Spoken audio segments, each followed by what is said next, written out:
大家好，我是夏妈。今天我给自己做了几包这种鞋底辣片，也就是传统的老式辣片，自己做的嘛，又香又辣。我用的是这种带花纹的干豆皮，看起来有没有一点像这种削鞋底，所以俗称是鞋底辣片。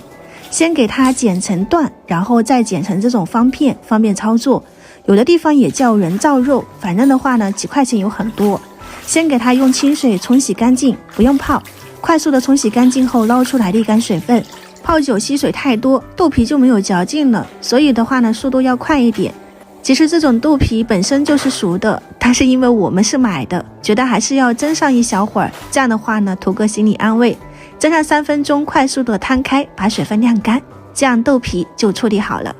调料就是2大勺细辣椒面，1勺细辣椒粉混合在一起，麻辣鲜是一定要的，孜然粉、花椒面，再加点食用盐、白糖、味精、白芝麻，混合均匀。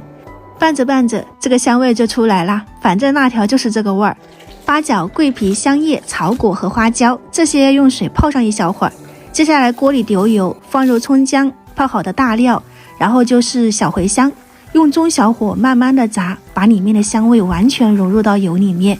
炸干炸香后，里面焦香的料渣就可以捞出来啦，一定要捞干净。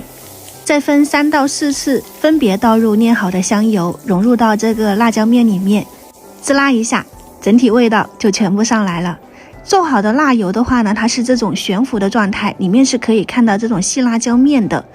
完全冷透后，就可以倒入到我们晾干水分的豆皮里面啦，拌均匀。一次性不要全部倒进去，分个几次，慢慢的。